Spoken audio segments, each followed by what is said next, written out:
അസ്സലാമു അലൈക്കും. എൻ്റെ മോന് വേണ്ടിയാണ്. അവൻ 20 വയസ്സുണ്ട്. പഠനത്തിൽ യാതൊരു ശ്രദ്ധയുമില്ല. ബുദ്ധിയുണ്ട്, പഠിക്കണമെന്നില്ല. എനിക്കൊരു ഇസ്ലാമിക് കൗൺസിലിംഗ് എനിക്കും അവനും എനിക്ക് അവനെ ഒന്ന് ഹെൽപ്പ് ചെയ്യണം. ഒരു ഇസ്ലാമിക് കൗൺസിലിംഗ് ആവശ്യമുണ്ട് എന്നാണ് പറഞ്ഞത്. അത് വല്ല ഒരു കൗൺസിലിംഗ് കൊടുക്കുന്നത് നല്ലത് തന്നെയാണ്. പക്ഷേ പൊതുവെ എന്താ വെച്ചാൽ ഈ ഉമ്മമാർ മക്കളെക്കുറിച്ച് പറയുമ്പോഴൊക്കെ നമ്മൾ മനസ്സിലാക്കുന്നത് ഒരമിതമായ ഒരു ആശങ്ക മിക്കവാറും എല്ലാ ചോദ്യത്തിലുമുണ്ട്.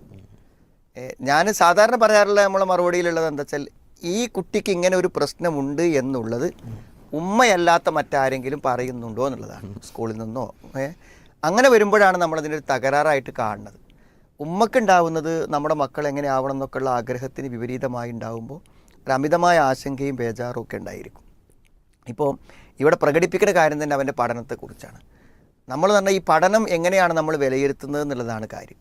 സാധാരണഗതിയിൽ ചില കുട്ടികൾ എന്ത് ചെയ്യും, വീട്ടിലൊക്കെ വന്ന മണിക്കൂറുകളോളം പഠിക്കും. പക്ഷേ അവർക്കൊരു ആവറേജ് മാർക്കേ ഉണ്ടാവുള്ളൂ. ചില കുട്ടികൾ ക്ലാസ്സിൽ തന്നെ ശ്രദ്ധിച്ചിരുന്നാൽ അവരെന്ത് ചെയ്യും, ടോപ്പ് മാർക്കായിട്ട് വരും.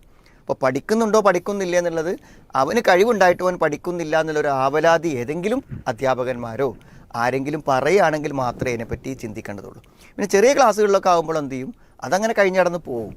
ഒരു ഉയർന്ന ക്ലാസ്സിലോ ഒരു 9ാം ക്ലാസ്സിലോ 8ാം ക്ലാസ്സിലോ ഒക്കെ എത്തുമ്പോൾ അടിസ്ഥാനപരമായ കാര്യങ്ങൾ മനസ്സിലാക്കാതെ വരുമ്പോഴാണ് അതിനെക്കുറിച്ച് ആശങ്കപ്പെടേണ്ട കാര്യമുള്ളൂ എന്നാണ് എനിക്ക് തോന്നുന്നത്. അപ്പോൾ ഇത് എത്രത്തോളം ഉണ്ട് എന്ന് മനസ്സിലാക്കിയിട്ടാണ് അതിന് പരിഹാരം. ഇനി ഒരാ കൗൺസിലറെ കാണിക്കുക എന്ന് പറഞ്ഞാൽ അത് അനിവാര്യമാണെങ്കിൽ എന്ത് ചെയ്യാം, കാണിക്കാം.